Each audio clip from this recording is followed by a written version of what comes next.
Hey folks, this is Rabble Rousing Rich Bergeron. Ladies and gentlemen, the Tornado Tony Pentagon. And Psychic Tom Pedrick, crystal ball unveiled. Alright. You're going to put that crystal ball into use this weekend, right? Yes, we have, we're getting into the meat of the MMA schedule this year. We've got 3 different events this week alone. Last week we had PFL. We didn't even talk about it on the show. It was just me and Tony. But anyway, we've got UFC, free fights. We've got PFL going on right now with main event of Fabricio Verdun for the second week in a row. We've got former UFC fighter headlining the PFL. Last week it was Rory McDonald getting a sensational win. Right, and while to talk about that, I was able to catch a replay of it. Interesting card. Yeah, I had no idea that Rory was still fighting. The last I had heard, he had that rough fight with the other UFC guy, John Fitch, and I think it was a draw or something like that. It was a very close fight, and it was a brutal war. They had a 5-round war. I think it was Bellator. You may be thinking about Robbie Lawler in the UFC. No, it was Rory McDonald, because he had said something about not wanting to be in the hurt business anymore, like, just knowing how many people that he had put permanent injuries on and, all this other stuff. Like, he started feeling like survivor's guilt type shit, like being upset about being in the business, last period. Last week was just an incredible performance by him. He went out there and 3 minutes and 38 seconds locked on a nice submission choke on Curtis Millender, who's no slouch.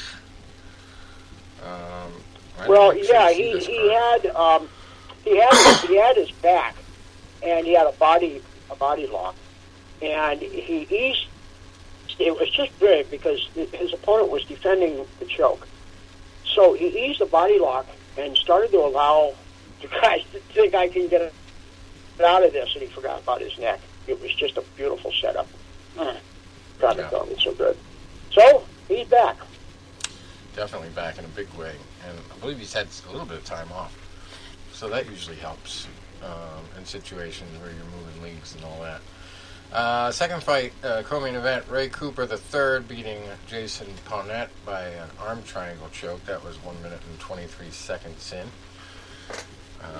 He's not going to be an easy fight for McDonald or whoever has to take that title from him. Mm-hmm. Cooper's bad news.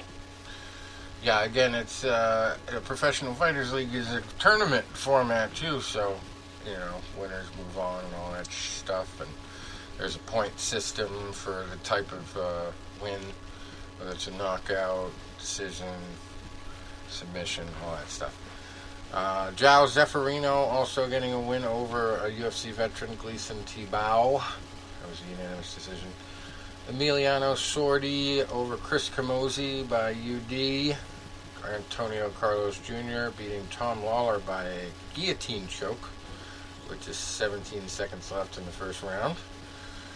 And third fight of the night, Cesar Ferreira beating Nick Roerick by knockout, 37 seconds into the fight itself. And we had no contest, accidental eye poke in the second round between Sabadou Sai and Nikolai Alexakin. Now, I don't know how they score that when it's a canceled fight, but last week when the girl, we'll get to the card later, but the girl got up-kicked by Randa, and she ended up getting a disqualification, Randa. So the points on FanDuel, because there were so many decisions on the card, worked out so that she was one of the highest scoring people on the card because of a disqualification win. So I hope that that's not how the PFL does their point system. So I was kind of puzzled by that, So you get a disqualification win, you score mad points. I don't know what that's all about. Anyway, moving on here. First fight of the night, Martine Hamlet. Hamlet getting the win. How about that for a name for a fighter? Beating Dan Spawn by arm triangle choke. I guess that was the theme. 52 seconds into the second round there. And then we got a former guest of ours on the main event here this weekend of Bellator 258. The other Pettis, his cousin actually just fought not too long ago, but Sergio Pettis. Jesus, crazy. This makes me feel old. Makes me realize how long we've been doing this show. Sergio, we interviewed like when he was coming into Bellator as just like a baby, you know. I think he had like 3 fights or something like that. Unreal. He's 20-5 now, fighting Juan Archuleta, who's 25-2. And then the other big story here, we had the opponent of Anthony Johnson, Yoel Romero, unable to pass his fight physical. So in steps in, I don't know enough about this guy, but I'd call him, you know, a guy from the bus stop, as Reggie Johnson would say, or, you know, the guy who's driving cabs during the day. Jose Augusto Azevedo Barros. Yeah. 7-2, fighting Anthony Johnson, coming out of a 4-year retirement, who's 22-6. This was such a letdown. I mean, everyone was so pumped to see that fight. Yeah. Including Anthony. I mean, he knew how dangerous Romero's an old man, but he's, wow, I mean, what a fight that could have been. And who knows now if we'll ever see it. So disappointing.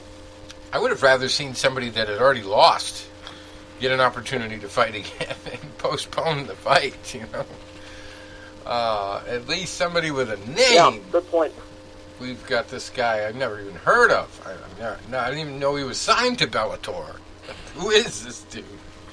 Well, what could they do? I mean, who do you get on 10 days' notice to fight Anthony Johnson? Come on. I mean, so... But, you know, this guy needs a tune-up fight. Nothing to lose. Guy needs a tune-up fight. He's probably going to be with them for a while, so it's great for business and it's great for Anthony. But, unless Jose pulls a miracle off. Because I would question why Anthony would want to come back against such a dangerous fight as Joel Romero. I don't know, he had to have a lot of confidence in himself. Yeah, this one I'd be surprised if it gets out of the first round. But I imagine the opponent saying, what do I have to lose? If by some miracle I beat him, I'm right in the mix, and if not, I'll go back driving Uber or, you know, whatever he does. I don't know. Who knows? I don't know enough about him. Like you, I've never heard of him. He'll be the only Hispanic dude nicknamed Buster Douglas. He wins against It's crazy you just said that. I am answering a Facebook question right now saying did Buster Douglas get a long count? Technically, you could say I have that fight on VHS, and one of the funniest things about that fight is that the ref got punched in the face at one point. I forget by which guy, but he just said, "Hey, none of that."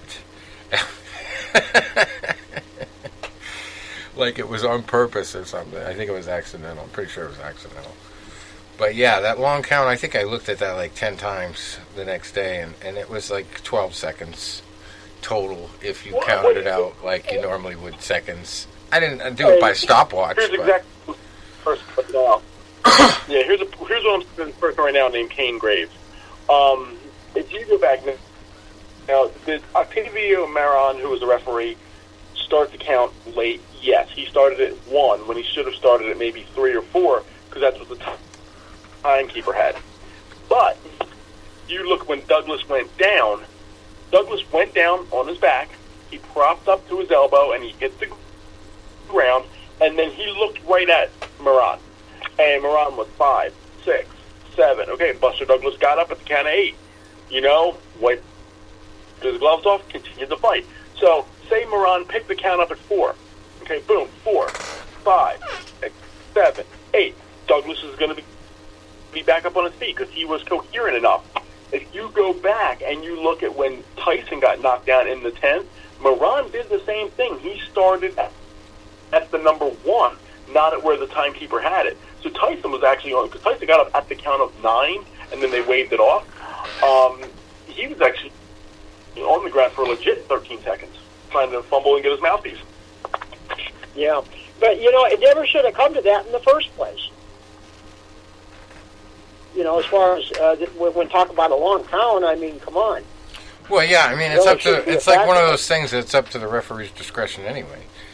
Like, it shouldn't really matter what the timekeeper has for a time. It's the referees that's in control of the fight. If he wants to do a longer count because he's looking at other shit for a second, that's his discretion. If it's not really a competitive situation, like, is he going to beat the count or not? I mean, he was all right.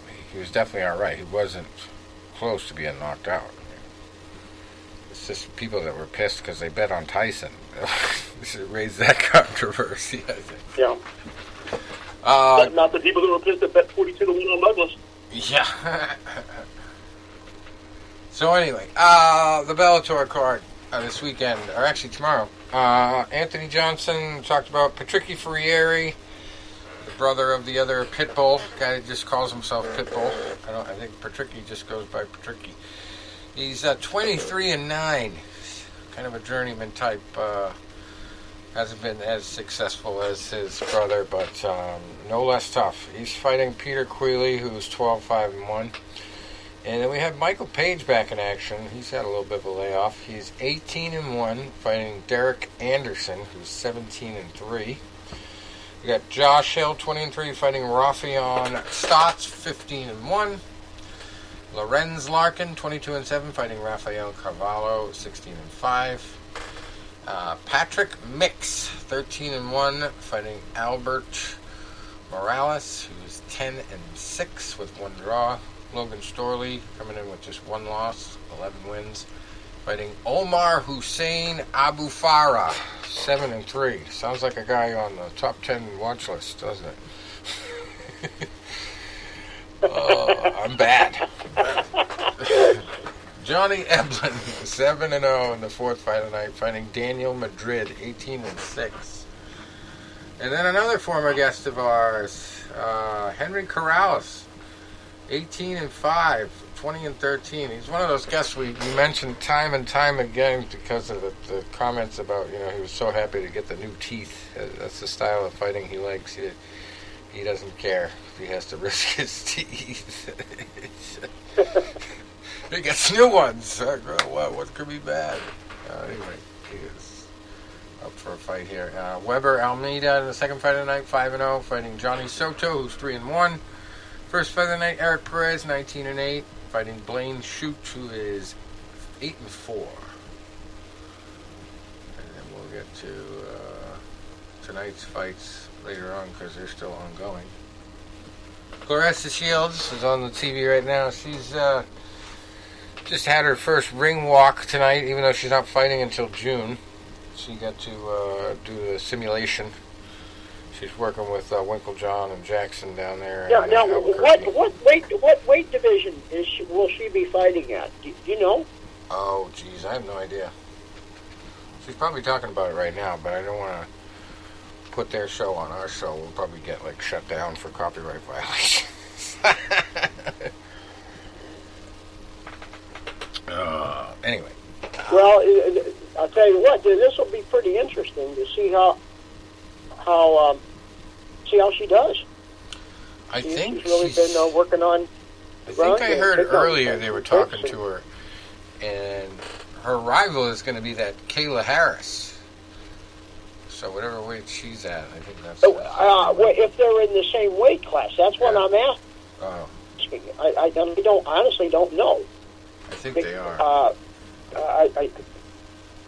Because that would be the fight. Yeah.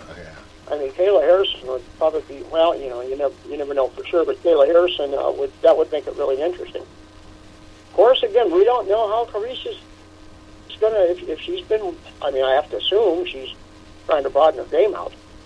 Kayla Harrison, No, that's the fun. We'll find out. Well,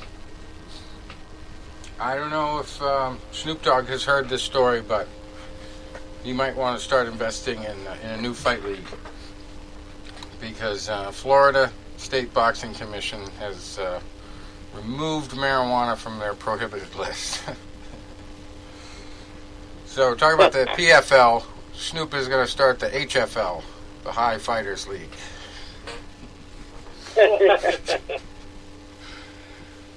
But this is actually a trend, and there was actually an approval of this by these drug czar, they call, of the UFC, Greg Nowitzki.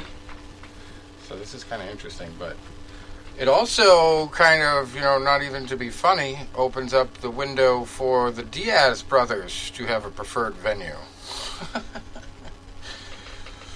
So, Nate Diaz, Nick Diaz, people have been clamoring, fans, like, I don't understand the demand behind wanting this guy to come back. So, he doesn't seem to be interested in it, but they've been begging for him to come back against so many people. Fans just want to see him fight. I think they just love how he just, like, both Diaz brothers, they just put their face on the line, whatever it takes, like, to get the guy close to possibly get a win. Even if they take a ton of damage to do a little bit, they don't care. People just love to watch that for some reason. Even though it's not technical, it's not smart, it's probably not going to get you many championships or a long career. But these fans love it so much. I've never heard people call for a guy to come back out of retirement so wildly, like, so consistently for so many years after the guy's been gone out of the business. Yeah, well, Nick really had a lot of exciting fights. I still have to flash back on the Paul Daly fight. That had one of the most incredible first rounds I'd ever seen. Yeah. And he has to probably be the only guy who actually laid down and pretended like he was sleeping to complain about a stale fight. I don't know how much he was pretending. I don't know about. I mean, that looked like. And you can find that first round on YouTube. And the best one, forget the commentators, get those guys that were right beside the cage, get their comments. They're even better. Like, oh God! I mean, it looked like Nick was dead, and he just had that all. Well, I think both of them. They're just such. They're so iconic. I don't care. We're free birds. F you. And they just have that hardcore fan base. Yeah. So we'll see. I mean, there's all these rumors about Nick that he's really in serious training now. Yeah. Well, I mean, with Mike Tyson doing it, I think a lot of people are saying, why wouldn't I? Look at Holyfield. He's even older than Tyson, I believe, by a few years. So yeah, he is. Yeah. For him to get back in there. 4 years to be exact. Yeah, he's 4 years older than Tyson. And he's talking about Verdum on tonight's PFL card. Fabricio Verdum is my age, 43. So he's still doing. Let's see. No. Holyfield is 58. I believe he'll be 59. Yeah, in October. Yeah, he's born October 62. Okay. Yeah, I think I did a horoscope on him once. That's how I remember that. Well, Jeff Nowitzki says about the marijuana issue. If you look at he says it's the right move by the commission. They took a close look at the science behind THC excretion and saw it has little to no correlation to being impaired, which I was not aware of. I did not know they did that science had been prepared. But anyway, hopefully the other commissions will follow Florida's lead and the recommendation of the ABC Medical Committee, he says. They call him the Senior VP of Athlete Health and Performance now, Jeff Nowitzki.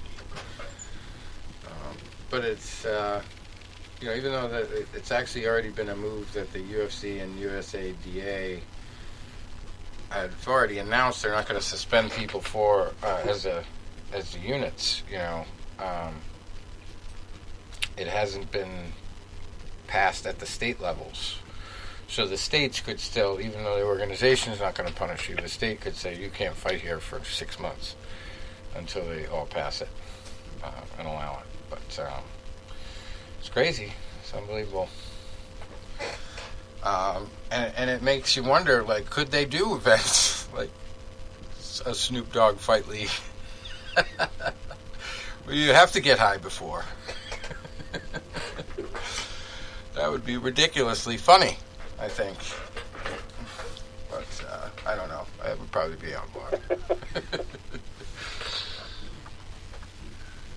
But we got a bunch of other stories here before we get into the rest of the MMA, and then we got a lot of boxing to talk about. A lot of fights last week. Apparently, BoxRec thinks the only fight worth mentioning on the front page this week is the Canelo fight, but I'm sure there's other ones.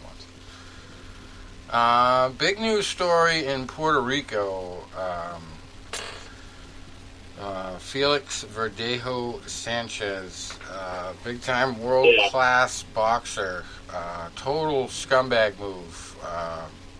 Seems to have killed the woman who was carrying his child, threw her off a freaking bridge, and then shot at her body as it's bobbing in the water afterwards. I mean, you're talking about a scumbag move, because this woman had a child, was having a child, was pregnant with his child, and it was a mistress, apparently. 27-year-old guy.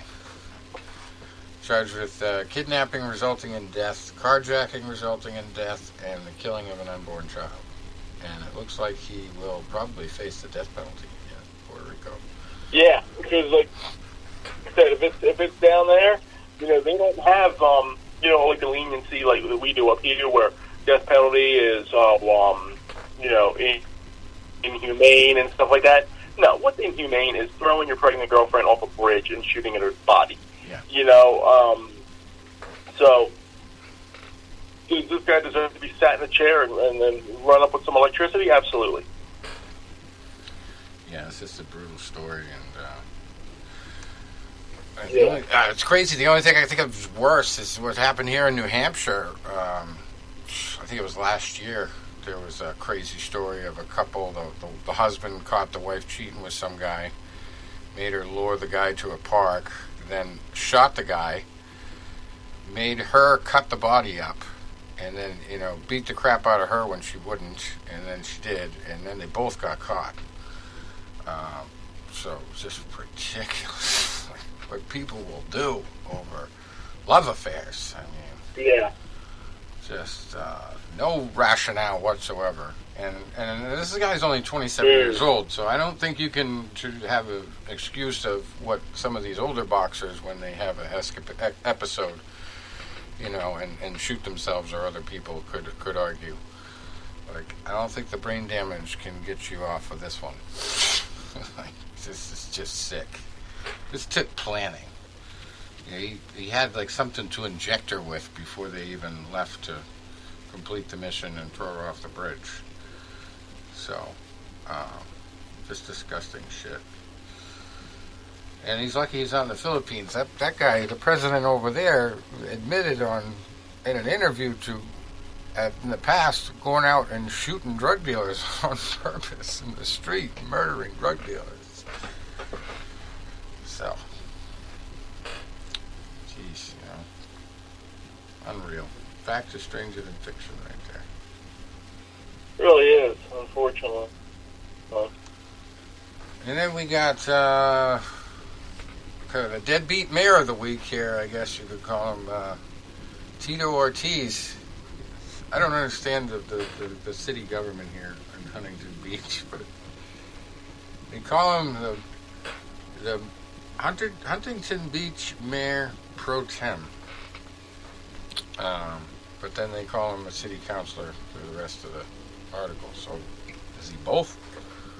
What do they mean by pro tem? Kind of a weird term. But anyway, he's in the news because it's like some kind of temporary, fill-in slot or something. Oh, like he's never going to be permanent. They haven't elected him yet or something. Well, apparently he filed for unemployment against the city in February, even though he didn't have any hours cut during the coronavirus pandemic. Filed with the California Employment Development Department under his given name, Jacob Ortiz, and he made the filing February 22nd. Listed December 7th, 2020 as the day he was sworn in after winning the city council race as his first day of work. And he listed February 29th, 2021 as his last day of work and wrote, still working part-time or on call related to the coronavirus as his reason for separation. And so it also quotes the actual Huntington Beach mayor, because that's why I guess he's pro tem. I don't know. Huntington Beach mayor, Kim Carr, it says. So maybe he's not pro tem. I don't know what is going on here. That's a shocker to us, she says. I mean, that doesn't make any sense. I'm hoping that Mr. Ortiz would give an explanation. A lot of us have questions. But he also has several businesses, which makes no sense. Like, you know, the stipend is ridiculously small for city government. That small. So why would you file for unemployment on a stipend like that in the first place when you own businesses? You know, some of his businesses have actually been given relief from the coronavirus funds that have been going around, you know, the little loan programs and everything. So Rich, now you can add your name to that crowd of what do you say? Some of us have questions. I love that quote. Yeah, some of us have a lot of questions. Yeah. See if Tito wants to give them answers. Yeah. A lot of us have a lot of questions. I love it. I just love that comment. Yeah. Maybe he's been hitting the head too much. Well, I'll say one thing. He's always been controversial. He's always been exciting, and love him or hate him, you're going to know he's around. This is a weird story. I mean, well, he'd be a fun guest. Would he be a fun guest, Rich? Yeah. We could ever get him on. Wow. You know who I was thinking of trying to get back on is Mauro Ranallo, because they actually are giving away his documentary this month.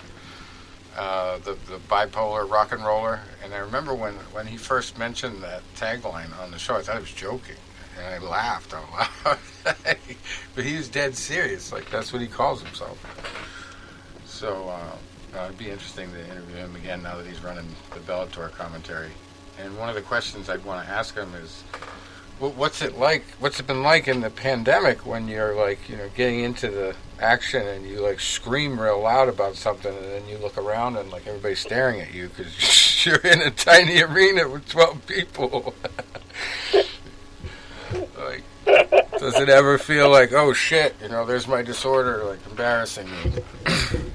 Because there was one time where it was like that, and I remember he yelled something so loud, and I could just feel the people staring at him like going, what's wrong with you, dude? Like, slow it down. Dial it back a little, buddy.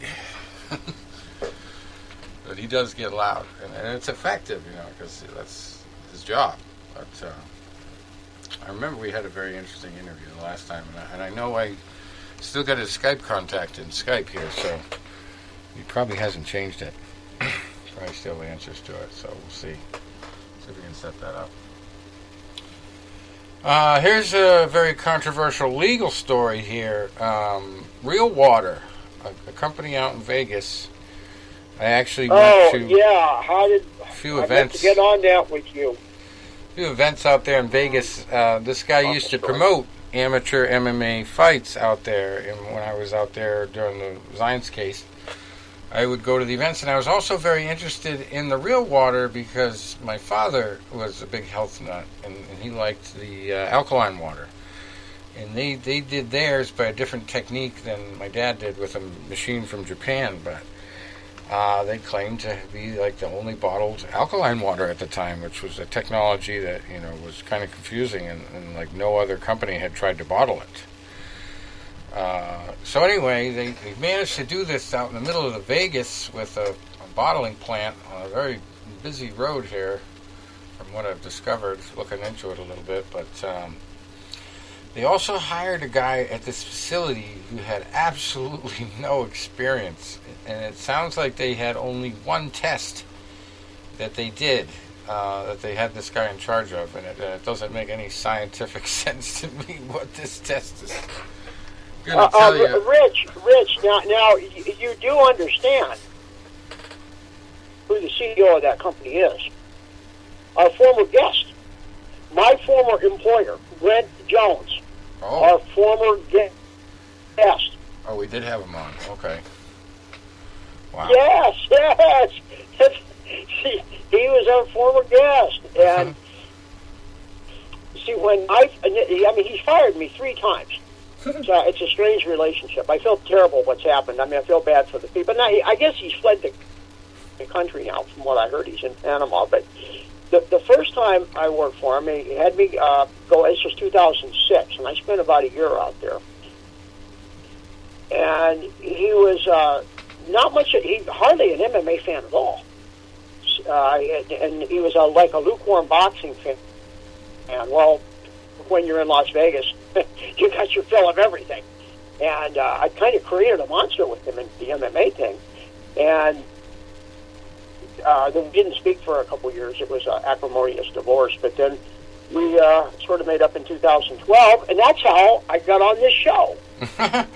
Wow. Because I covered one of his events, and I was sending, what a small world. 6 degrees of separation, huh? It all comes full circle.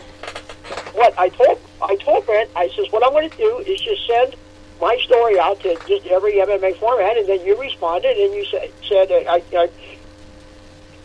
wrote this real formal on Mr. Bergeron, look at this article, and that's when you called Mr. CEO, like right? To come on the show. Was that you? No, I was kidding. What? Remember that guy, Samuel Peter from Africa? And, and so then he had me writing for Real Water, and boy, did I come out. I'll send you guys now it's coming back to I me. did on that about how Real Water would stop superbugs. I mean, Army superbugs is advancing, and you're in their crosshairs, but drink Real Water. Oh my God! But then he fired me from that. I guess he went in another direction, and then the third time was when I was going out pretty regular to cover when he actually started the Real MMA League. And then he got tired of standing my expenses. But yeah, I thought you remember him now, don't you? Oh yeah, now I remember that part. We had Lisa. Lisa was and Lisa was our ring gal. And I just talked to her on Twitter, and I guess she really got pretty sick. And then Stephen Bonner's involved in this. Did you know that? Yeah, so what happened was they gave the water as like compensation to a lot of these fighters, and one of the people that are suing now is a woman that had some severe liver issues. So that's what it's causing with people. And the big question that they're not answering in any of these articles is what's causing the liver damage. Is it a certain contaminant that they have identified? Do they not know? Is it a recent thing? Because it seems like this has only exploded recently. I only drank it like maybe 3 or 4 times, and thankfully I never got a sponsorship. So, and that was a long time ago. I don't think they had any issues back in the early days. But from what I remember, they claim that they did it by reverse osmosis. That's how they alkalinized the water. Right. Well, there was that, and then he had some kind of machine. This is when I was working with him with Affinity Lifestyles, and this guy'd come in and turn some kind of machine on. I don't know, is it such bullshit? But yeah, this is just an awful. And see, that's where I first met Gray Maynard. Yep. And so then he got Maynard involved in Real Water. And he was going to sponsor Forrest Pets, another former guest of ours. And then he had Bonner actually working for him. And so he the last time I talked to Brett, he called me in January of 2019 and wanted me to come out for an event. He wanted me to become a distributor with this. And multi-level marketing is a road to ruin. And I kept telling no. But, I guess he hired Bonner. Now Bonner's suing him. And, and then I think Joe Stevenson was involved. I know he had a lot of his fighters there, and just an all-around nightmare. Yeah, I because don't know how Brent's going to ever water, come back from it's this. just so essential to everything. Like, if you ever seen the movie A Civil Action, that really brings it home. That was more along the lines of cancer, but it talks about like this industrial area in the town of Woburn, and the wells for the town, for all the town water and everything, were right in the river.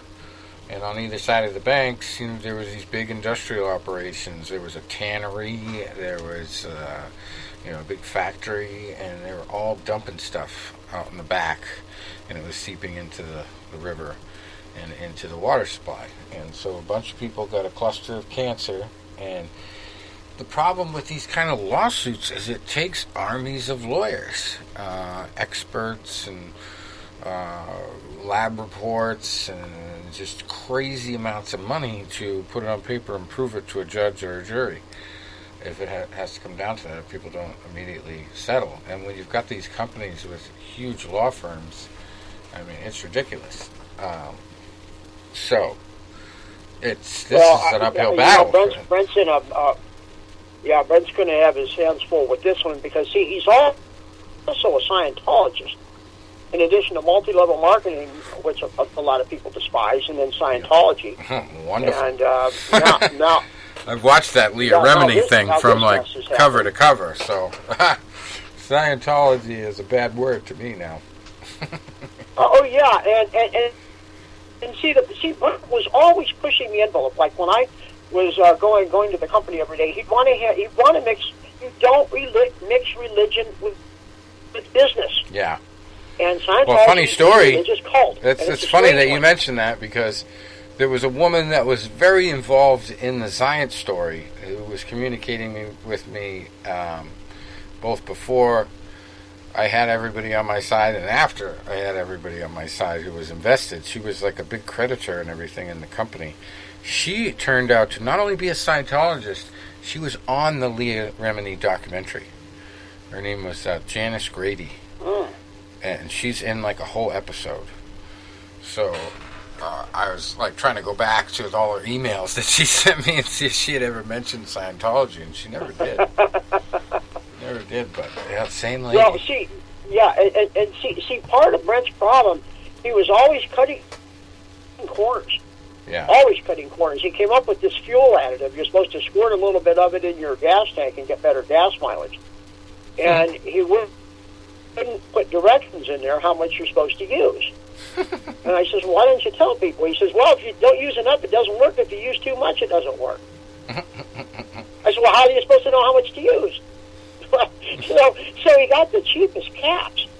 And this stuff was no good anyways, but he got these real cheap caps, and they had to keep returning boxes of greasy boxes. Couldn't even make it.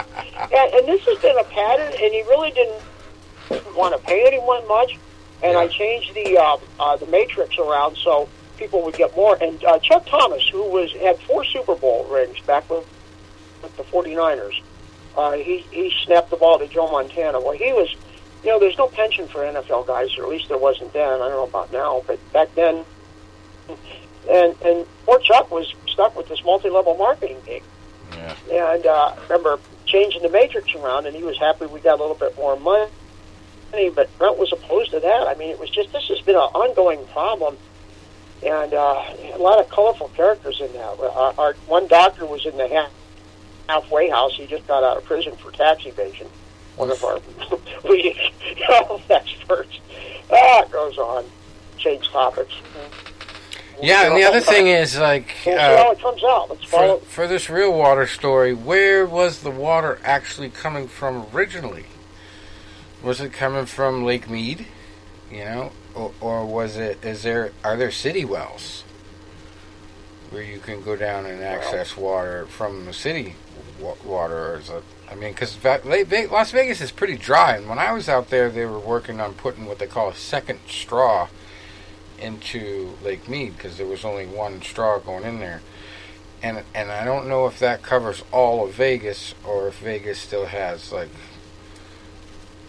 They've got to have wells for certain areas, So if it comes from a certain area as well, and that's like Desert Inn Road in Vegas, that part of that is an interstate. And that's where this factory is. And one thing that I noticed from, all the stuff with the pandemic that had been going around, I had watched some documentary where they were talking about the Roundup effect does not only come from the plants themselves being sprayed, it also is from when they process the biodiesel and they put it into the vehicles. And then that leaks into the ground or whatever, or just goes into the air and then comes down in particles. So that could possibly be affecting the water. There's a million different things. I mean, in an industrial area like that, if you're using well water from that and not like from Lake Mead, which would be a better source, because it's definitely natural, and even though it could be a little bit contaminated too from the boating and all that, it's still probably a better source than downtown Vegas well water. If that's the case, that's... Well, all I can say is, based on track record, he was probably looking for the most economical source, and it's really come back to buy. I didn't know, like you said, hiring the guy who was a bouncer in a strip club. Yeah, that was the testing guy. You seen that interview when this guy's the quality control chemist. Stuff like that. I mean, I could go on with these stories that I say, and after a year, I can't do this. Now I just more or less forced him to fire me because I started losing my marbles in the office. I got to get out of here. And I can specifically remember when I first saw that, and I mentioned it to my father because I saw the product. I mean, real water. I saw it in the Vegas gas station. I bought it and drank it.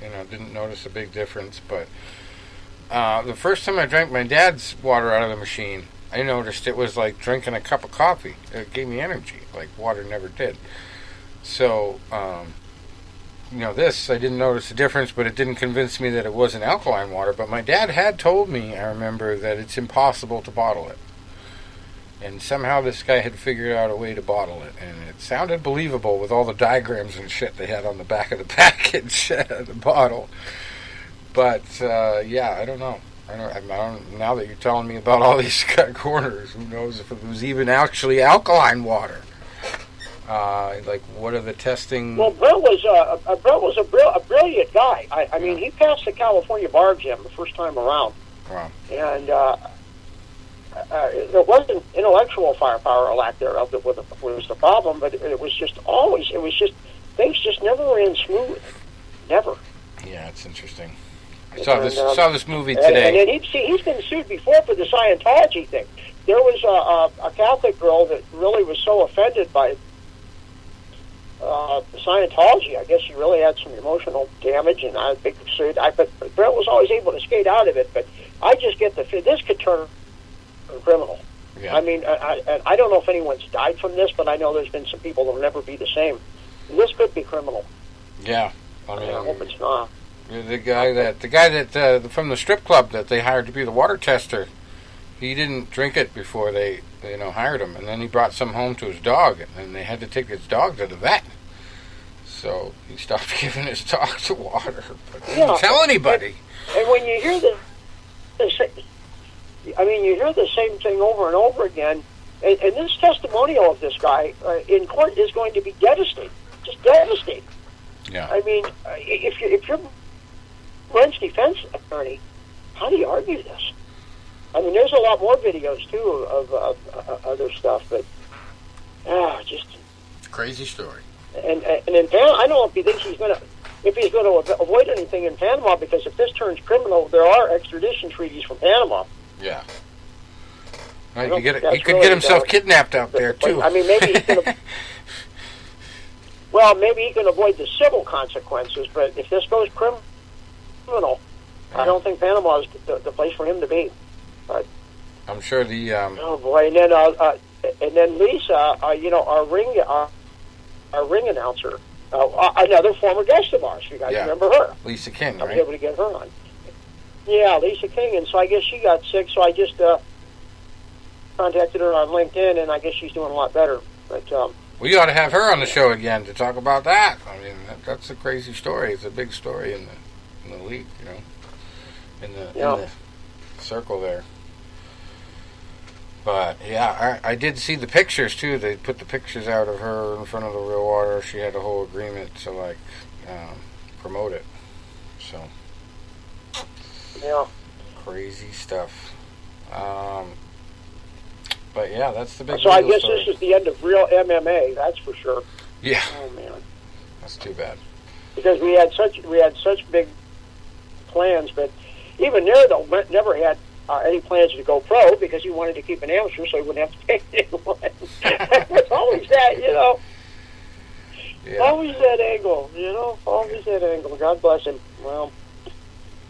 Yeah, that happens. Actually, I saw this movie that kind of explains the situation. This movie called Knife Fight from 2012. So it's funny that you mentioned that date earlier. I had never seen it before. It's a Rob Lowe movie about politics and like how he's one of those fixers, you know, who helps with all the scandals. And he said something about, you know, with people who have great capacity to do great things, you know, also comes great weaknesses that they have almost every time.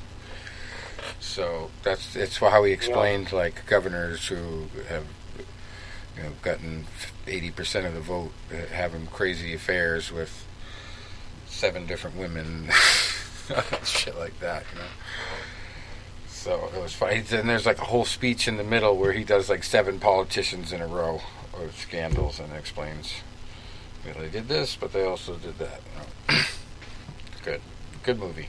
I highly recommend it. I think it was on the movie channel or something like that. One of those cable deals. Anyway, we're going to shift to boxing, the heavyweights. Last week we had another former guest of ours, Chris Arreola, in action against Andy Ruiz, and he had actually a very decent performance. Probably was not expected to last the whole fight, but he not only lasted, he knocked Ruiz down early in the fight. And the surprise was they were both slimmed down. Arreola actually slimmed down to just over 220, and so it made it a tougher fight for Ruiz, who wasn't suddenly coming in, you know, the totally more fit fighter in the situation, which he was probably expecting to be. But yeah, Arreola. I didn't get a chance to watch the fight. I didn't order it. But you know, from what I heard, you know, for a guy like Ruiz, he's trying to, you know, rebuild his career. You know, he had that big upset win 2 years ago over Anthony Joshua. Was on top of the mountain. You know, I mean, the world was his oyster. And then in the rematch, he just came in just terribly out of shape. And like Marvin Hagler always said, it's hard to get up and do your road work in the morning when you're sleeping in silk pajamas. Exactly, right? And so he came in as now he's got to redeem himself, and he's got to get himself back in that picture because he's a forgotten man now. I mean, you got Wilder and Joshua, you know, the ones they're talking about. You got Dillian White, you know, just had a big, you know, rematch knockout over Povetkin. You know, you got these young heavyweights that are up and coming. You still got Wilder out there because he's got the X factor and that knockout power punch. So, I mean, you're looking like the heavyweights, especially in the next year or so, is going to be a very crowded division as these prospects are now starting to move up. And you still got your guys like the Furies, the Joshuas, the Wilders out there. So Ruiz has got to get himself back in that picture. So he came in very good shape. Arreola, this is like, you know, almost like a last hurrah for him. Right. Yeah, he's had a couple title fights. You know, he's come up on the short end. But he's a guy that would, like, for the most part, when he was in somewhat decent shape, would give you a good effort. But that was also a variable with him, was being in the shape.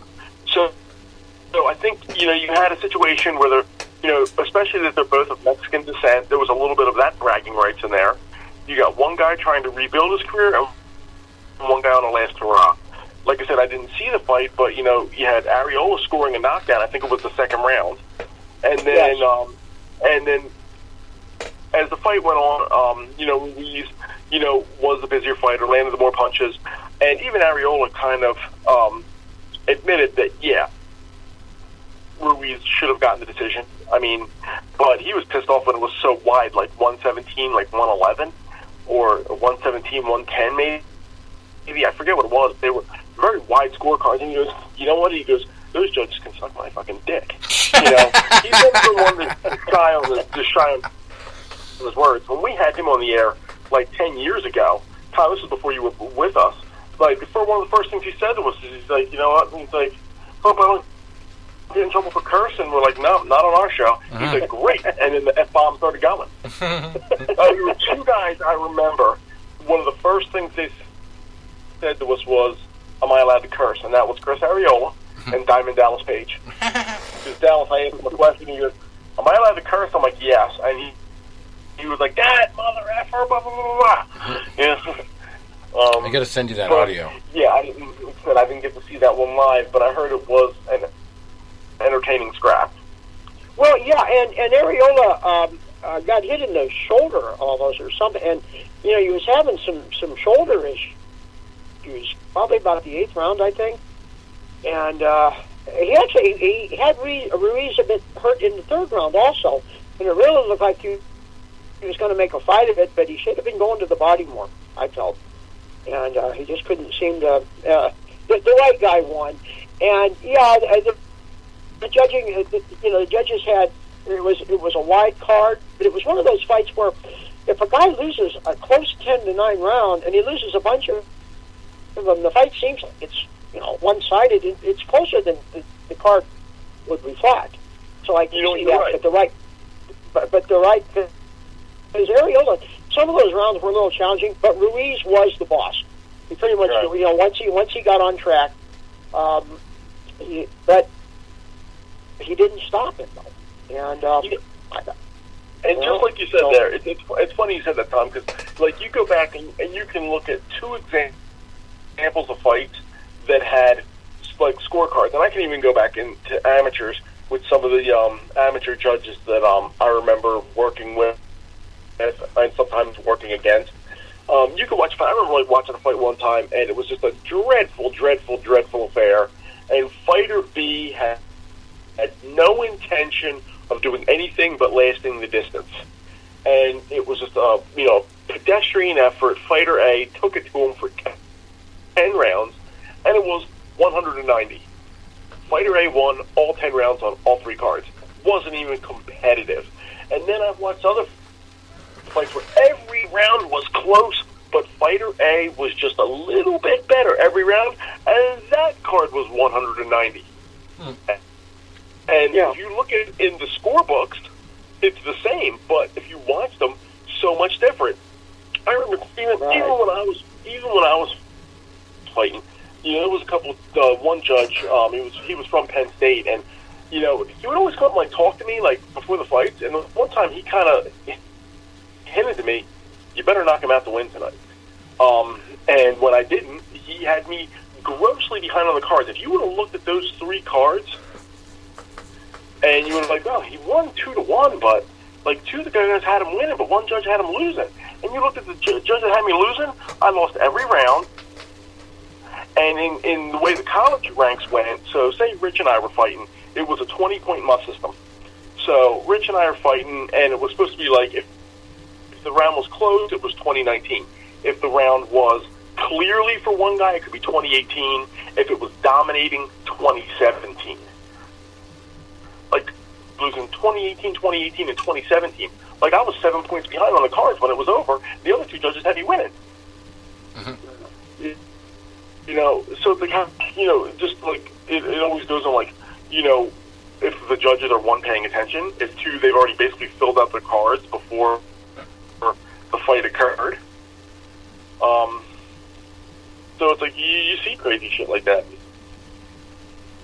Wow, that's a good segue for me, because you're going to see some crazy shit with this one. We talked about this before. Julio Cesar Chavez Jr., boxing, Anderson Silva. But we didn't talk about who Julio Cesar Chavez Sr. is boxing. Have you heard about his opponent? I did. Not only our former guest, But our most listened to interview of all time, Hector Camacho Jr. Isn't that yes. weird? I knew that. That is weird. Well, when you first said it, I was like, I was thinking, I'm like, it's not a. Well, when you first said Chavez, and I'm like, it can't be a rematch with Camacho. And then I'm like, wait, Camacho's dead. And then I was like, and I was literally, as you were saying that, I'm trying to think, and I'm like, you could see my little wheels turning, and you're about to. Either senior's in really good shape, or this is going to be a real pillow fight. That's my conclusion. Okay, now is this an exhibition or a real fight? Exhibition. Both fights. Okay, well, what happened to Junior's career? Did he stoop to fighting exhibition? No, it kind of faded away. Kind of faded off. After we talked to him, it was probably I hadn't heard about him. 2 or 3 other fights I remember discussing. And, you know, he had a lot of fights. He had like almost 50 fights at that point when we interviewed him, I believe. So. Yeah, Junior's been around a long time. I mean, I saw him fight. You figure, Hector Camacho Jr., I saw fight live in Atlantic City in 1999 when he was up and coming. So you figure that's going to be, what, 22 years now? Wild. Stop making me feel old, Tony. Jeez. Sorry. I felt old enough last night when I was watching this documentary about the Richard Jewell situation there. This Netflix thing about it. And they had this guy, this actor in it who was a bomb tech, and I kept trying to figure out who the hell this guy was. And then I snapped into my head from my military school days and ROTC and everything. I had seen this movie 100 times where I first saw him. It was Private Cowboy from Full Metal Jacket. And, no shit. And he was old. He's like an old guy. And he looks like Dennis Hopper almost. And talks like him a little bit. So I was like, that's not Dennis Hopper. Dennis Hopper's dead. And I was like, oh, that's Private Cowboy. Oh, man, that makes me feel old. He looks so old. You know what? Here's how long ago that fight card was. I have the one photo. I had gone there with my dad went. You know, my dad would go to like any fight. I'm like, yeah, Dad, you want to go fight? Yes. You know, so we went down. David Reed was defending the title. He had just won, and so we were going down to see. I think it was his first title defense, and it was in Atlantic City. And I remember Camacho Jr. was on the undercard, and so I'm there with 2 of my coworkers, and I turned to my one coworker. I'm like, yo, there's Bernard Hopkins down there taking pictures of people. I said, let's go down and get a photo with him. Well, my coworker didn't give a shit about meeting Bernard Hopkins. He wanted to go down and meet the 2 ring car girls that were taking photos. But Bernard Hopkins still had a full head of hair. Wow. Yeah. Bernard Hopkins was only about maybe 6 defenses, if that, into his legendary title reign. Or something along those lines. He was champ for about 3-4 years at this point. Time flies. Yeah, it does. It really does. All right, well, we're going to shift gears to real boxing here, exhibition stuff. We got to talk about the Jesus fight of last week, because it made the front page of BoxRec. This is a big-time Jesus fight. Jesus is undefeated, this Jesus, okay? He just beat Javier Molina, no slouch, 22-3. That's his record going in. Jesus improves to 16-0 with 14 knockouts. And we're talking about Jesus Alejandro Ramos. I love how they have aliases on BoxRec. I mean, if your name was Jesus, you got to have a funny alias. This guy's alias is Mono, though. I don't know what's up with that. M-O-N-O. Must be some kind of heritage like thing. Single, maybe? Mono. Yeah. Yeah, that's all I got to think. Okay, Jesus is single. Congratulations, Jesus. If I was named Jesus, my alias would be like Son of God. Jesus Alejandro Ramos. And the funny thing is, I don't know if, I know we've talked about Jesus on Jesus fights before. Like, we had Jesus fighting Jesus a couple times at least. But this guy fought Jesus Emilio Bojorquez, who was 24-2, and knocked him out back in February of last year. End of February. No, actually this year. That was his fight before Javier Molina. So maybe we did talk about that one. But that was like a high-caliber fight. And usually all the Jesus fights are like pretty much bums on the lower end of the card half the time. So it's crazy. This is a Jesus we're going to have to keep our eye on. A Jesus who is rising through the ranks, so to speak. Anyway, we had other fights last week. We had the Arreola Ruiz card. Unfortunately, if you're a Tennyson fan, James Tennyson lost to Giovanni Straffon over there in the UK. We had Omar Figueroa Jr. losing to Abel Ramos. Another Ramos. In addition to Jesus there. Dimitri Bivol beating Craig Richards. That wasn't a big surprise. I remember talking about that one and saying I had never heard of this guy, Craig Richards. I guess. Yeah, and I saw Bivol a couple of years ago down in Atlantic City, and at the time it was all knockouts. And, that night he was fighting a guy named Isaac Chalamba being trained by Roy Jones. And, it went this distance, and Bivol won, most of the rounds. He won the decision, as well he should have. But, it wasn't like an eye-opening performance. Right. Now, Bivol does have a win over Joe Smith. If they rematched, it could have been a different story. Yeah, so that was, I guess, sort of a tune-up fight for him. Katie Taylor beating Natasha Jonas. That was sort of a wide-ranging decision there.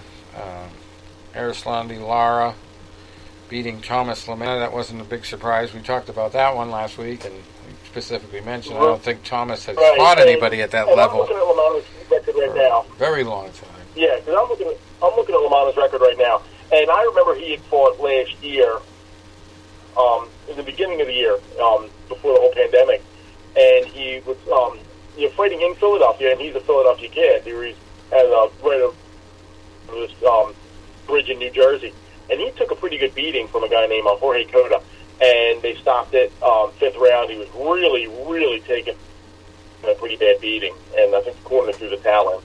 So I hadn't known if he had fought since, but it looks like I'm looking at him stuff right now. He had fought in August against a guy named Brian Mendoza, and he lost the unanimous decision, 8 out of the 10 rounds. Mendoza, who was 18-1. Then he had 2 wins in Mexico. It looks like 2 knockouts, and like I said, he's never been much of a knockout puncher, so that was kind of surprising.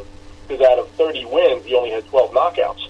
So he had a first-round knockout and a fifth-round knockout, and he got this title fight, which still actually really surprised me. But Lara caught him with a looping left hand right on the ear, and he went down, and it was like, the referee stopped it without even a count.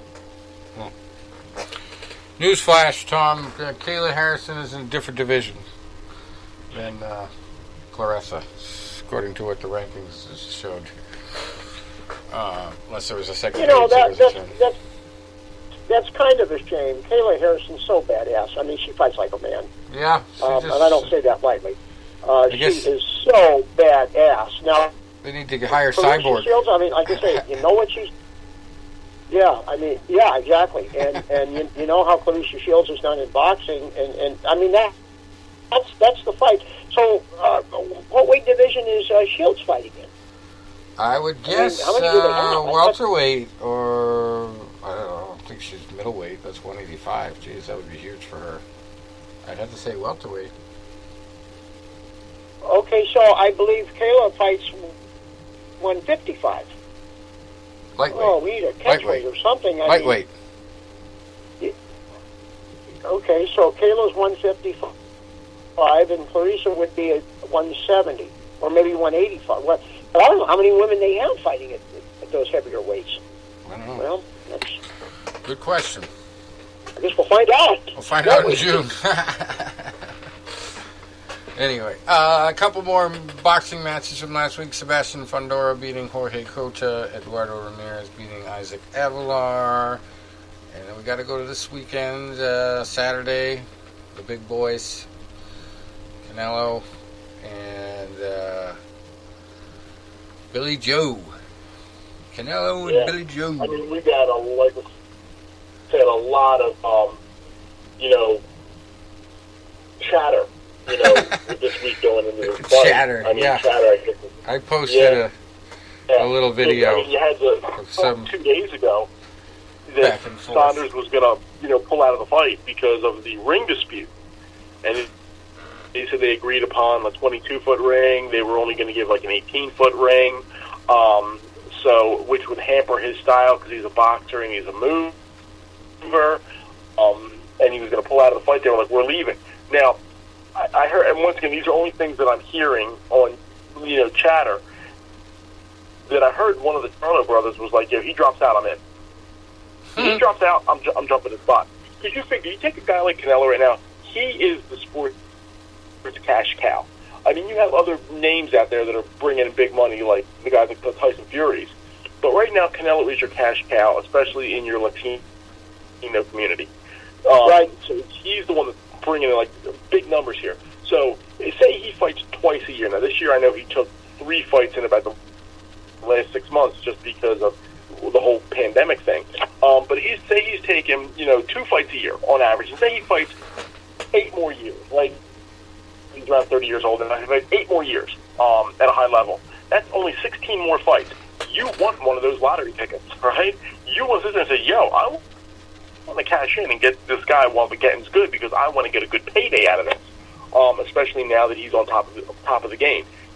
Say he takes a loss. Say he goes up, beats Saunders, then he fights a guy like Beterbiev, and he gets just destroyed. Well, that cash cow now shrivels pretty bad. So you want to get him while he's on top of the game. So if like Charlo's like, "Yo, if Saunders drops out, I'm in." Mm-hmm. So now, I don't think Saunders was stupid enough to do that. Now there was like a dust up at the weigh-in where like Saunders extended his hand and Canelo put out a fist like a pound, and Saunders went to pound, but then he pulled it away and like said something to him. So now you're like trying, to get in each other's heads. And Saunders is trying to play a lot of head games, and I can see where his strategy might be because he's such a mover and such a boxer that I think what he's going to try to do is get Canelo mad, and instead of trying to box with him a little bit, he's going to try to get him to really be like a bull, and he's going to try to matador.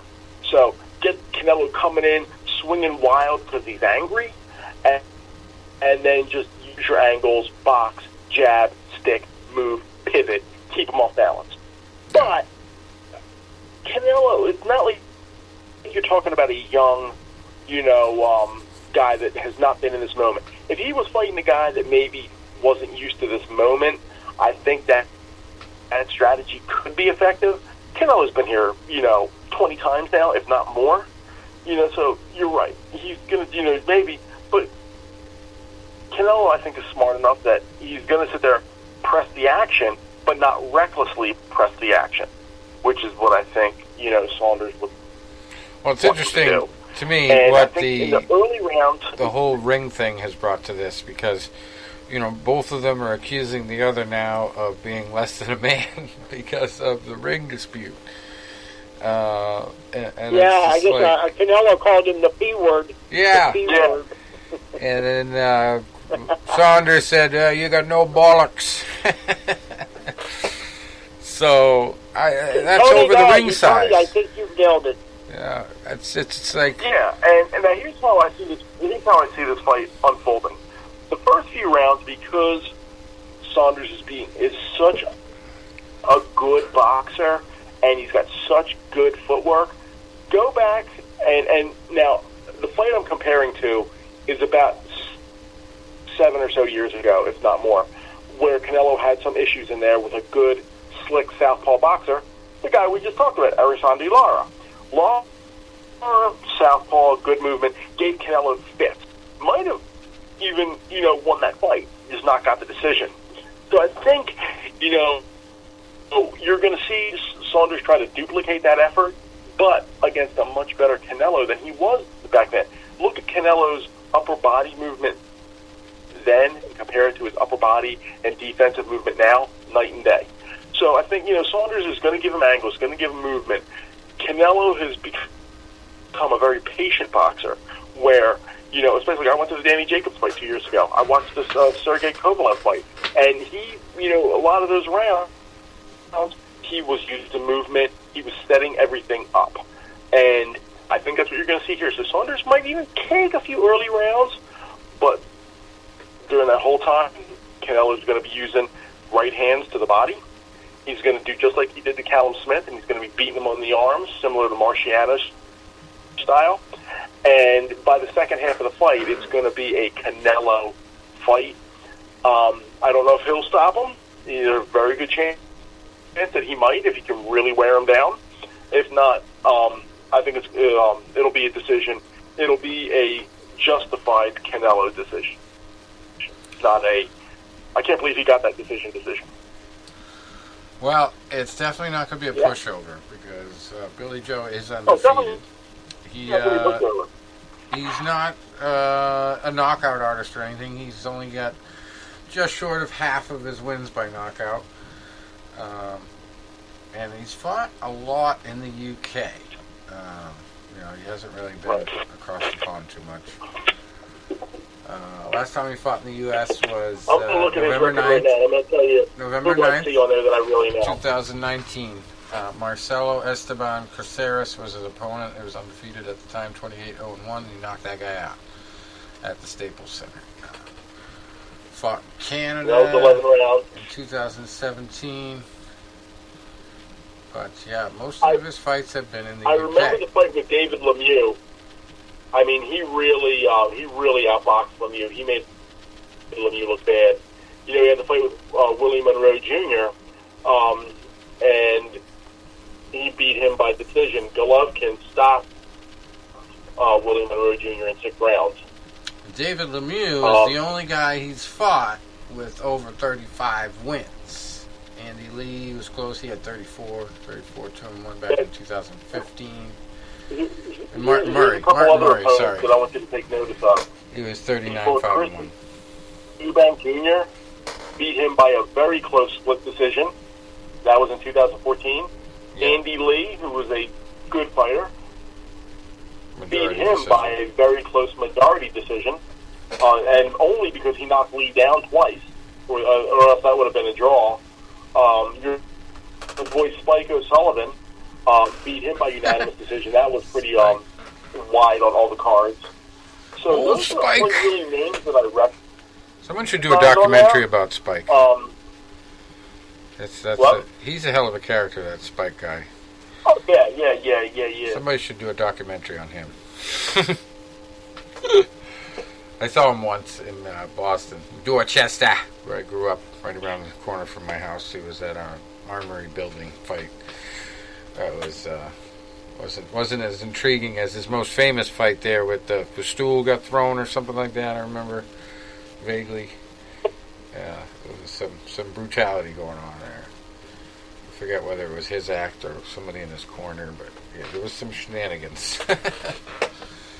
Anyway, yeah. For this fight, by the way, is it going to be fans? It's in Arlington, Texas, at the Arlington Stadium. Oh, God, yeah.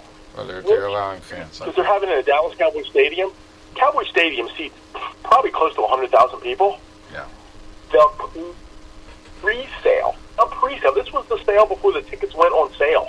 Yeah. 14,000. Wow. So I definitely would say that Saul's going to coast away with this one. Is going to be best. This is going to be home field advantage for him, so close to Mexico. This is guaranteed to be a bad night for Billy Joe. Even though he's undefeated, I just don't see anybody on his track record that compares to Canelo.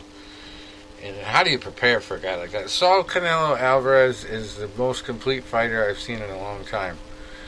And that's whether he's eating the contaminated bowls or not. As long as he shows up fit and, without any issues, no injuries, I don't see Billy Joe giving him any fits.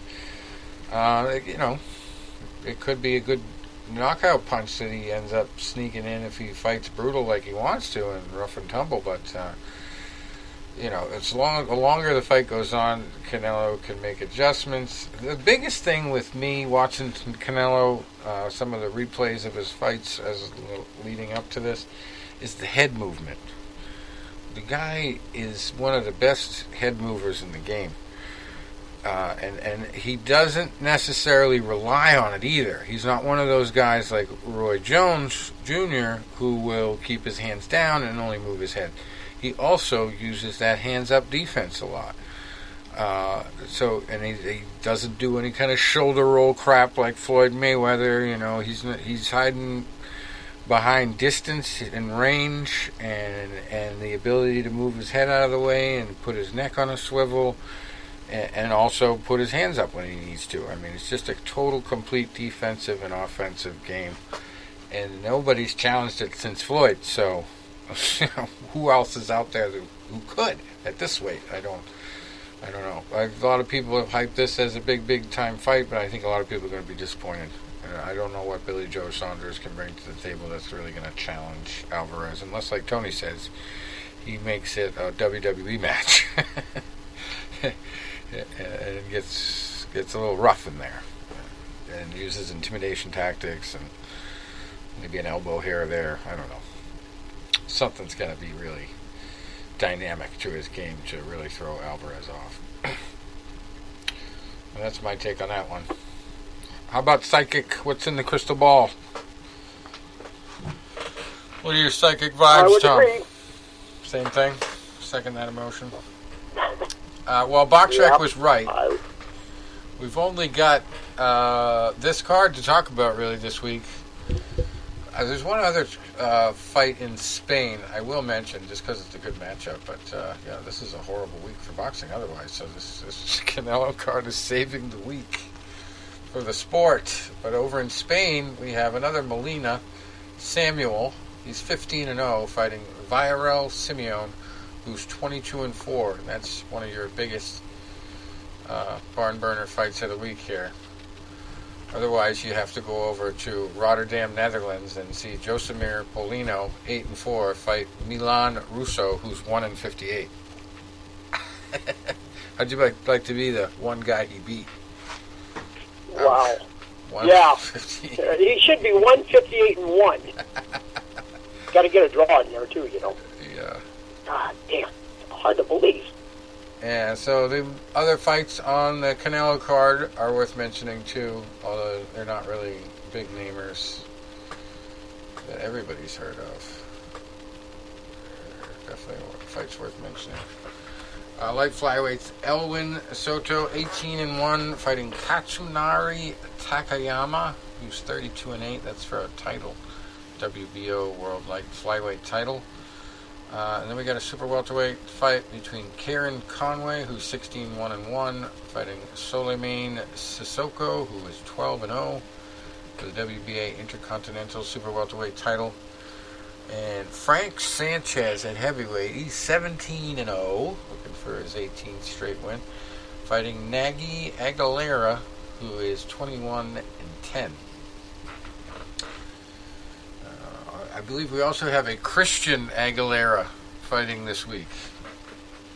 I bet they always ask him if his sister is named Christina.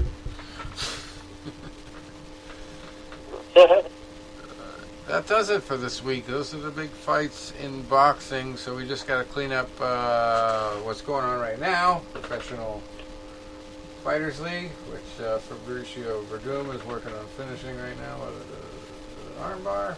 He get punched. Who knows? Anyway, we'll talk about that in a few minutes. We got a couple other ones we can go through while we're waiting for that. That's the main event. ESPN 20, UFC on ESPN 24. We got Rodriguez versus Watterson here. Then we'll talk about last week's big card. Crazy main event. But this one we've got Marina Rodriguez. Verdum is in a war. Verdum is in a battle. Oh, he just lost. Verdum is just about gone. He is gone. Unbelievable. Yeah. Unbelievable. Well, upset of the week there. Verdum just went down Oh, my God. This weekend, we've got main eventing a female fight. It's the first time in a little while. Marina Rodriguez, 13-1-2, fighting Michelle Watterson, 18-8. The Cowboy is back. Speaking of Private Cowboy, talked about him earlier. I didn't even mean to do that. Donald Cerrone, 36-15, fighting Alex Morono, who's 18-7. Neil Magny, 24-8, fighting Jeff Neal, 13-3. Maurice Green, 9-5, fighting Marcos Rogerio de Lima, 17-7-1. Diego Ferreira, 17-3, fighting Gregor Gillespie, who's 13-1. Another female fight. It's been girls been waiting for a fight. Angela Hill, fights keep getting canceled. She's 13-9, fighting Amanda Ribas, who's 10-2. And Big Ben Rothwell, he's back after a long time. I haven't seen him. He's 38-13, fighting Philippe Lins, who's 14-5. Phil Hawes, 10-2, fighting Kyle Daukus, 10-1. Ludovic Klein, he's 17-2, fighting Michael Trezano, who's 8-1. Ryan Benoit, 10-7, fighting Zaruk Adashev, who's 3-3. And we got undefeated Tafon Nchukwi, who's 5-0, fighting Jun Young Park, who's 12-4. And here he is, Christian Aguilera, 14-7. He doesn't look like Christina is his sister, but it's the first fight on the card, fighting Carlston Lindsay Harris, who's 15-4. Yeah, looks like Verdum tried to take it to the ground and was not a good idea in this situation. He got it to the ground. He got beat at his own game. This is devastating for him. It's just a devastating setback. I mean, when you lose at the other guy's game, you can at least kind of walk away from that as well. Didn't get what I wanted. But, I mean, this was his world. And the pool got drained. He had him in the deep end of the pool. And wherever this opponent was... Right on the temple. Well, Verdum. Verdum and the Temple of Doom.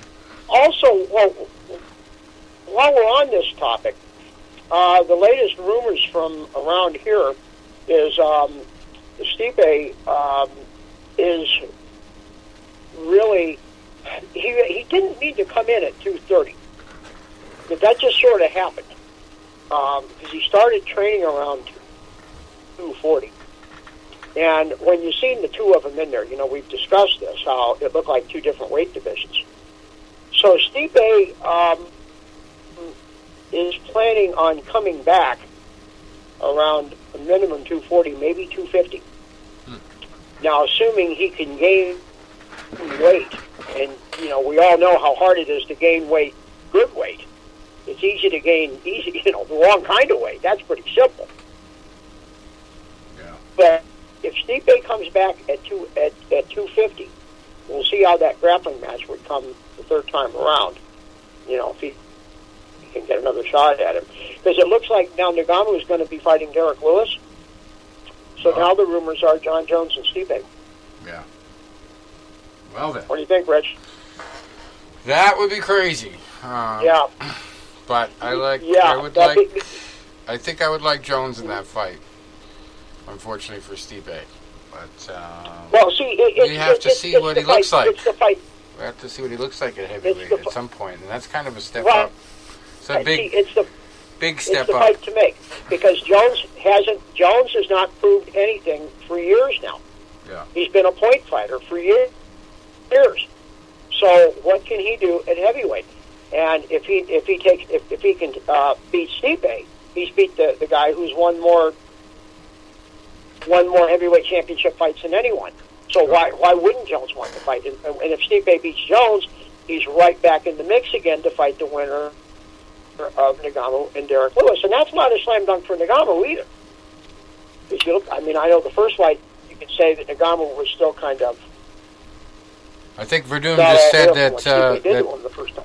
I think we just saw Verdum say that Keith Peterson smelled like alcohol and cigarettes.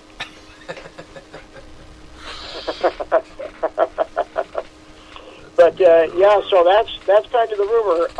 Now, and if anyone one can gain that weight correctly, I think Stipe's pretty disciplined.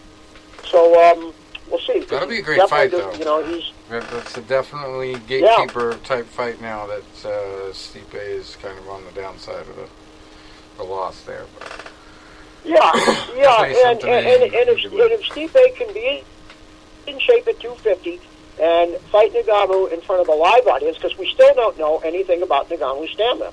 We don't. We just haven't seen it. So we just saw his brother lose by a rear naked choke on this PFL card.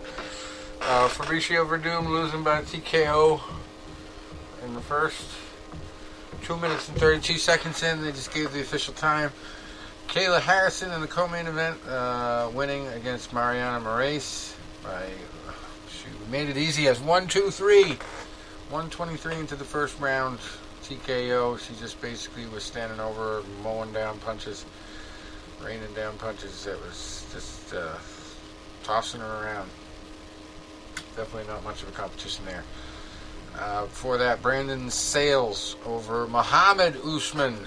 I don't know if his younger or older brother, but not as obviously good as as the other Kamaru Usman there.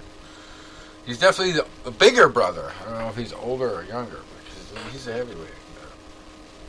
Kamaru Usman's brother. Lost by rear naked choke, 3 minutes and 42 seconds into the second. Before that, Larissa Pacheco beating Julia Pajic by TKO, 51 seconds into their fight.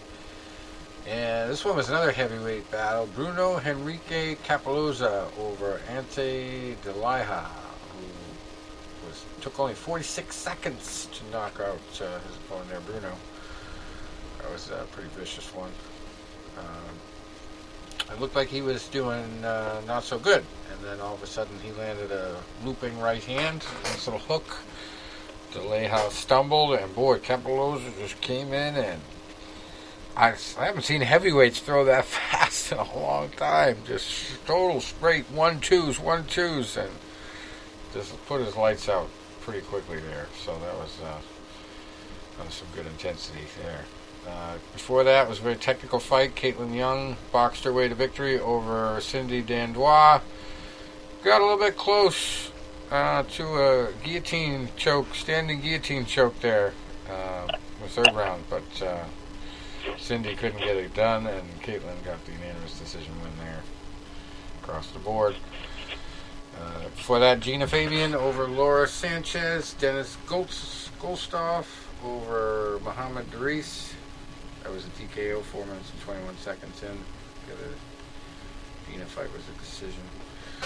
Taylor Guardado over Helena Kolesnik by unanimous decision. Then the first fight, Magomed Umaledov over Kyron Bowen by TKO, just 7 seconds into round 2. That's a tough way to get up off the stool.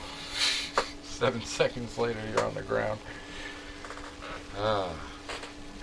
UFC on ESPN 23, finally. Probably the biggest fight of the week. Craziest knockout of the week for me. It's hard to beat the Chris Weidman card there. You didn't get us to talk about it with us last week, but oh my God, what a knockout in this one. Jiri Prochazka. They were talking about, this guy's going to be a dynamic fighter. He's got this big respect for the martial arts, and that didn't seem to be true very early on. But as the fight wore on and Prochazka got adjusted, it became apparent why he waited so long to go for his opportunity in the UFC. But, boy, he definitely figured out Dominic Reyes pretty quickly. And in the midst of the second round, at the end, he hit him with double elbows. A regular elbow and then a spinning elbow that Reyes was not looking for, not expecting, not even aware of, probably until he watched the fight the next day.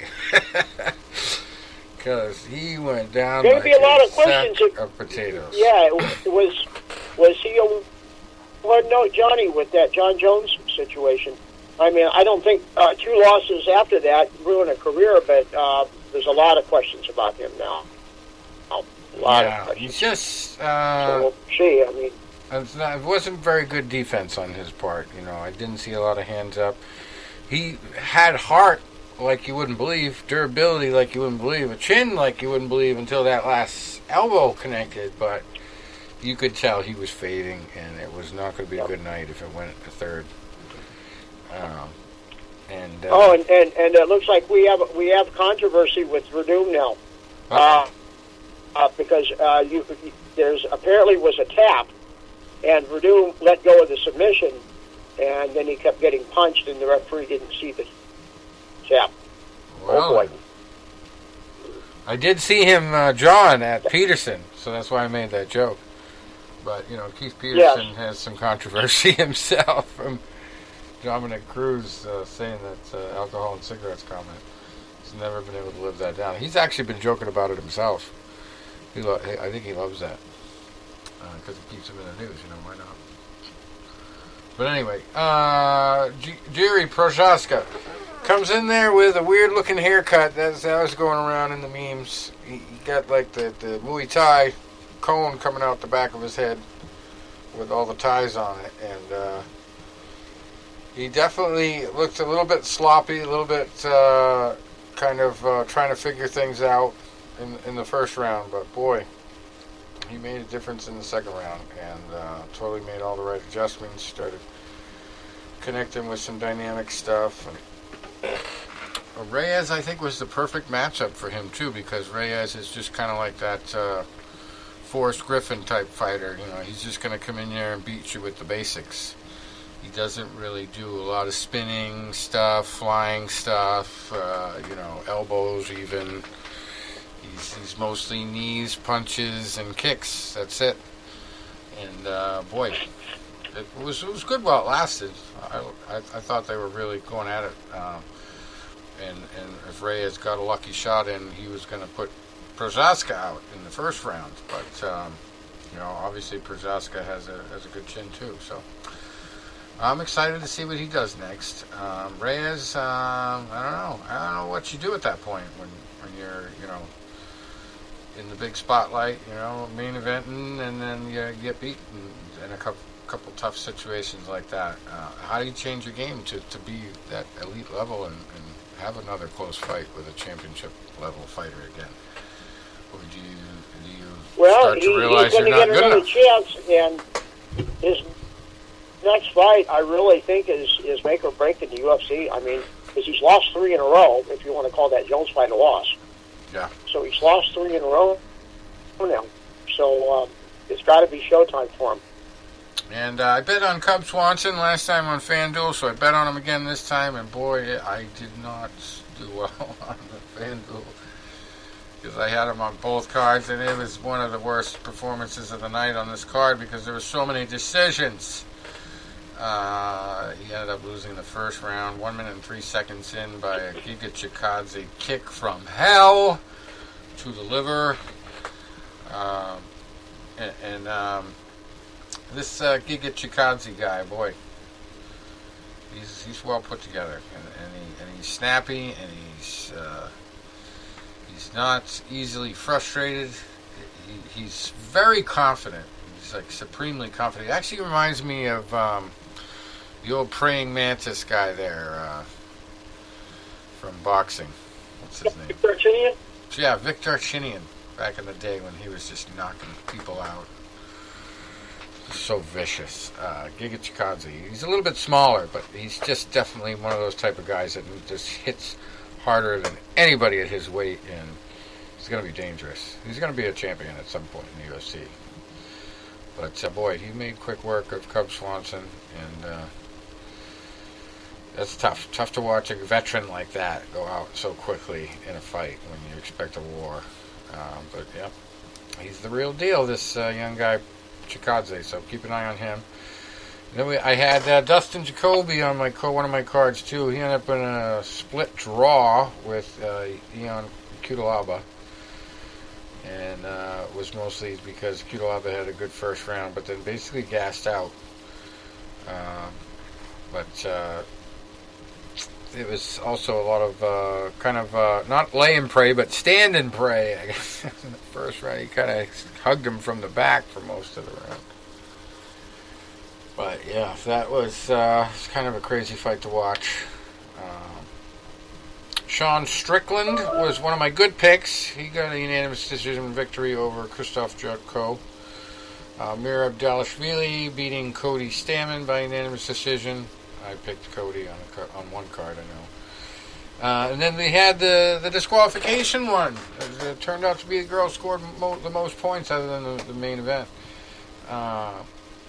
It was Luana Pinheiro over Randa Marcos. And it was disqualification from an illegal upkick. But Pinheiro was definitely turning the tide. She definitely looked like she was taking control of the fight at that point.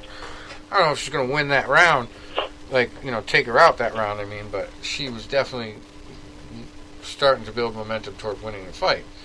And Randa is just one of those type of fighters that just doesn't even accept it when she's losing the fight. When she lost the fight by disqualification, she tried to claim that this girl was acting. Hamming it up like a Peter Yan versus Aljamain Sterling type deal. Which a lot of people have argued who have fought before that's no way acting. That's real deal. He really got hit. This girl also got hit. Not only got hit, but if you watch the replay, she had the whiplash effect of hitting her head off the mat afterwards. So I don't think there's any basis for saying that she was faking it. She hit the back of her head on the mat pretty hard, and then it bounced back after getting the up kick.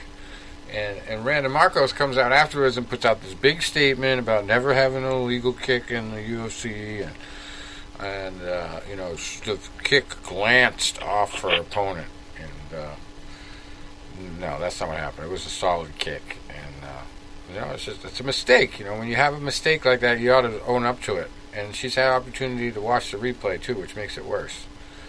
You don't just lie to your fan base like that. That's pretty despicable. So that was kind of a disappointment there. But Pinheiro, rightfully the winner there. Disqualification. She was working on the win anyway. And I don't know. Randa's, they don't have a whole lot of women on their roster, but Randa to me has done this type of stuff before.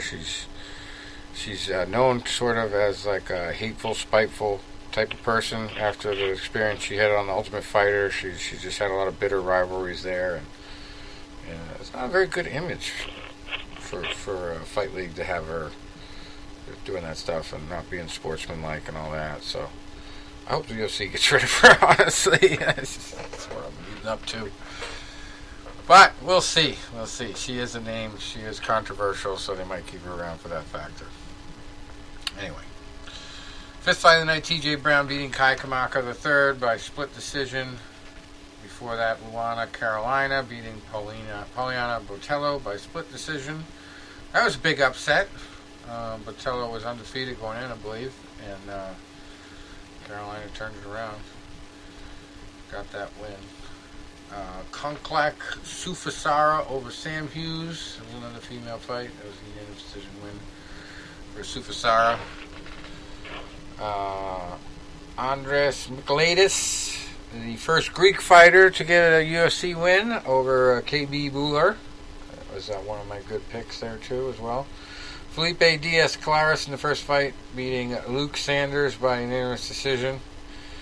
And I had Luke Sanders on both cards, unfortunately. Boy, if it wasn't for the gas effect, Luke might have had a chance in the third round, because he was throwing those air punches, There's nothing behind him but air in the third round. But he was piston. Just shooting him out there. He didn't care, It was like sleepwalking fighting for a little while, because both guys were so exhausted.